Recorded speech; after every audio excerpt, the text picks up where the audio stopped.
심층적 의미 추론은 뭐 이런 식으로 접근하라고 말씀드렸습니다. 줄침 부분에 두 가지 의미가 있을 수 있어요. 첫 번째는 표층적 의미. 그러니까 있는 거 그대로 해석하는 거. 예를 들어서 지금 줄침대 뭐라고 써있냐면은 독 한 방울, 벌이 떨어뜨린 독 한 방울, 어디다가? 꿀에다가. 뭐 하기 위해? 그것이 going bad, 썩는 걸 막기 위해 꿀에다가 벌이 떨어뜨린 독 한 방울, 뭐 이렇게 나와 있는데, 표충적 의미는 말 그대로예요. 뭐 독을 넣으면은 안 썩나 보지, 방부제 같이 하나 보지. 그게 이제 표충적 의미고, 다시 말해서 문자 그대로의 의미고요.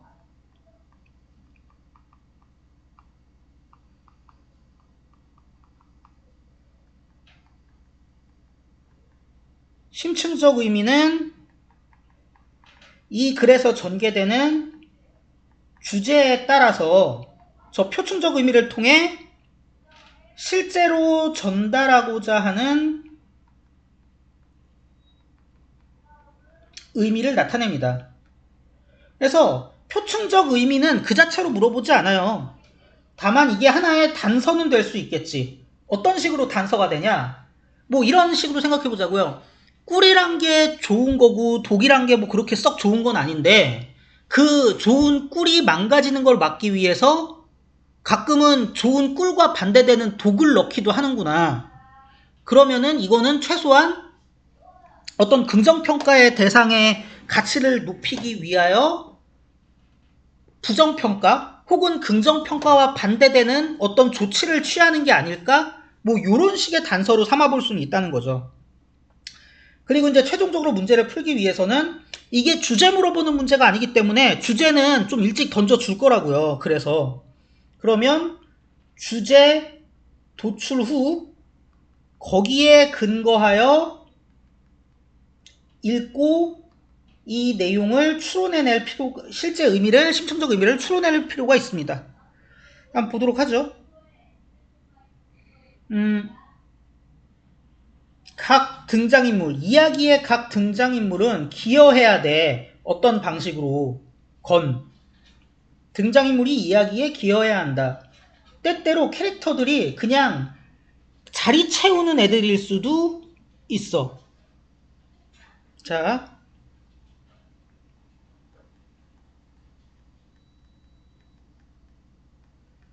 뭐 이야기에 기여하라는 거겠죠.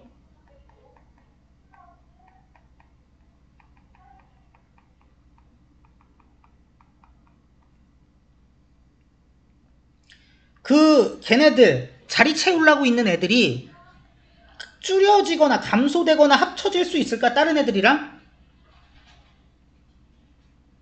그러니까 이래야 되는데 무의미한 인물 줄일 수 있냐? 라고 묻고 있어요.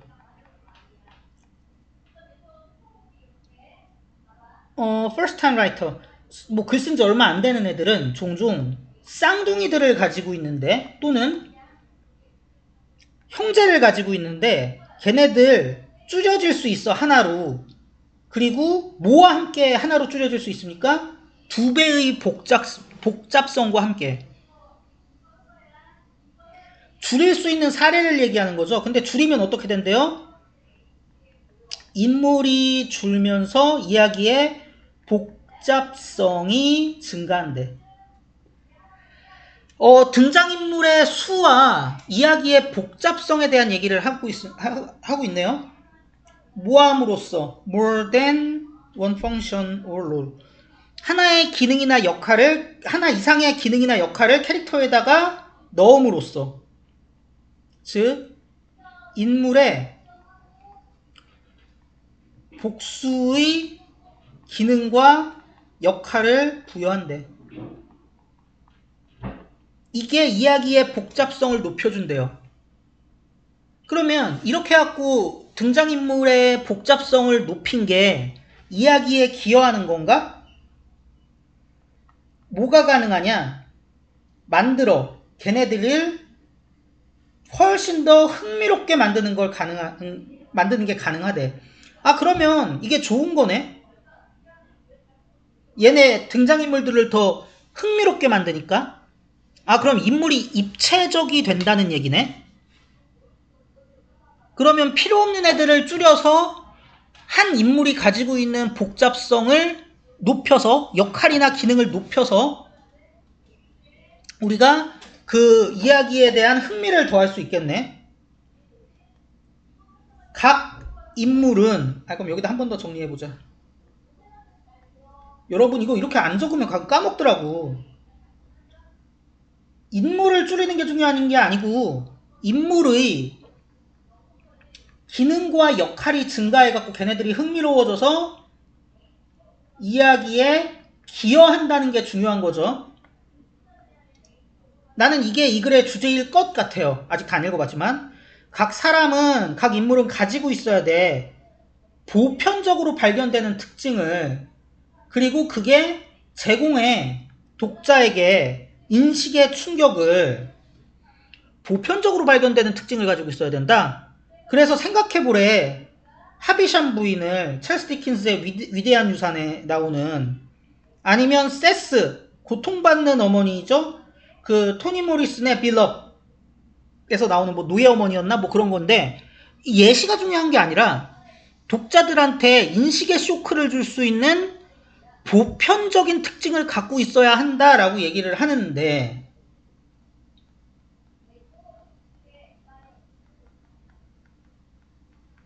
나는 이거를 여러분이 굳이 왜 보편적인 특징이 인식에 충격을 주지? 뭐 이런 거 고민하실 필요 없다고 생각해.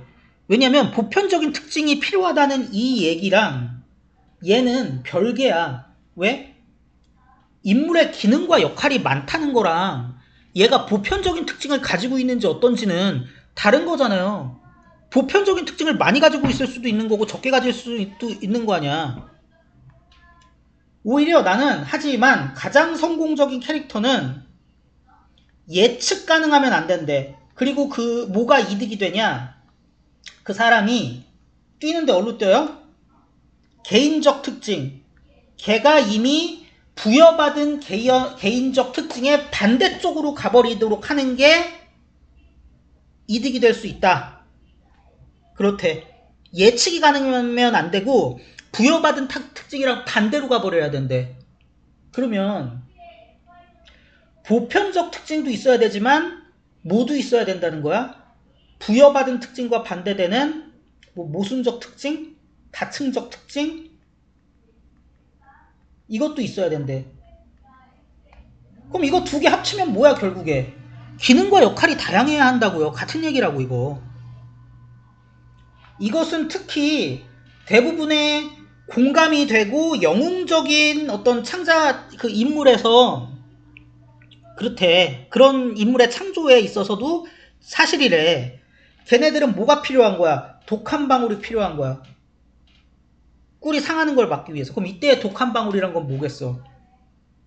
다양해야 되는데 이 중에서. 이게 꿀일 리는 없죠. 이게 그러니까 좋다 나쁘다의 문제가 아니고 얘가 다수면 거기다 보편적 특징을 넣는 게 아니잖아요. 부여받은 특징에 반대되는 모순적이고 다층적인 특징을 얘기하는 거죠. 그거를 추가한다는 얘기지. 독을 추가한다는 건. 그러면 어디 있습니까?